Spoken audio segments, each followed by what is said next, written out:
பெரும்பான்மையான பொதுக்குழு உறுப்பினர்கள் ஆதரவு.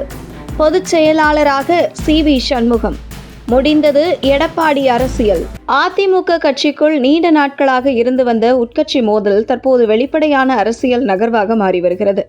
குறிப்பாக கட்சியின் எதிர்காலம் யாரின் தலைமையிடம் இருக்கும் என்ற விவாதம் மீண்டும் தீவிரமாக பேசப்பட்டு வரும் நிலையில், முன்னாள் அமைச்சர் சி.வி. சண்முகம் தலைமையிலான அணியினர் தற்போது அதிமுக பொதுக்குழுவை கூட்டுவதற்கான முயற்சிகளை வேகப்படுத்தி உள்ளதாக தகவல்கள் வெளியாகியுள்ளன.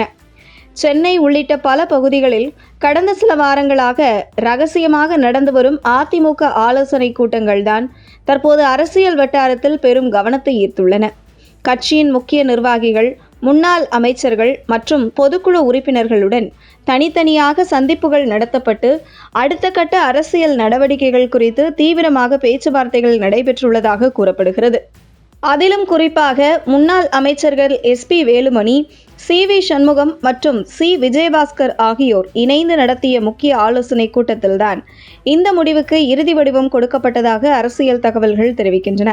கட்சியின் தற்போதைய செயல்பாடுகள் குறித்து அதிருப்தியில் இருக்கும் நிர்வாகிகளை ஒருங்கிணைத்து பொதுக்குழு மூலமாக கட்சிக்குள் புதிய மாற்றங்களை கொண்டு வரவே இந்த அணியினர் திட்டமிட்டு செயல்பட்டு வருவதாக கூறப்படுகிறது.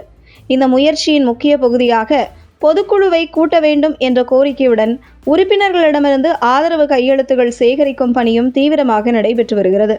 மிக குறுகிய காலத்திலேயே 1400க்கும் மேற்பட்ட பொதுக்குழு உறுப்பினர்களின் ஆதரவு பெறப்பட்டுள்ளதாக தகவல்கள் வெளியாகியுள்ளன. குறிப்பாக கொங்கு மண்டலம், வட மாவட்டங்கள் மற்றும் சில முக்கிய பகுதிகளில் இருந்து இந்த முயற்சிக்கு அதிக ஆதரவு கிடைத்துள்ளதாக கூறப்படுகிறது. அதிமுக சட்ட விதிகளின்படி குறிப்பிட்ட எண்ணிக்கையிலான பொதுக்குழு உறுப்பினர்கள் எழுத்துப்பூர்வமாக கோரிக்கை வைத்தால் கட்சி தலைமை பொதுக்குழுவை கூட்ட வேண்டிய நிலை உருவாகும். அந்த விதிமுறையையே தற்போது சி.வி. சண்முகம் அணியினர் அரசியல் ரீதியாக பயன்படுத்த முயற்சி செய்து வருவதாக வெளிப்படையாக பார்க்கும்போது இது உட்கட்சி தேர்தல், எதிர்கால கூட்டணி திட்டம் மற்றும் கட்சியின் அடுத்த கட்ட அரசியல் திசை குறித்து விவாதிக்க வேண்டிய அவசியம் காரணமாக முன்னெடுக்கப்படும் நடவடிக்கையாக சொல்லப்பட்டாலும் அரசியல் பின்னணியில் இதற்கு வேறு அர்த்தங்களும் பார்க்கப்படுகின்றன. குறிப்பாக தற்போதைய எடப்பாடி தலைமை மீது அழுத்தம் ஏற்படுத்தி கட்சியின் முடிவெடுக்கும் அதிகாரத்தில் மாற்றம் கொண்டு வருவதற்கான முயற்சியாகவே பலர் இதை பார்க்க தொடங்கியுள்ளனர். கட்சிக்குள் நீண்ட காலமாக அமைதியாக இருந்த பல அதிருப்திகளும் தற்போது வெளிப்பட ஆரம்பித்துள்ளதாக கூறப்படுகிறது. இந்த சூழ்நிலையில் பொதுக்குழு கோரிக்கை விவகாரம் மேலும் தீவிரமடைந்துள்ளது.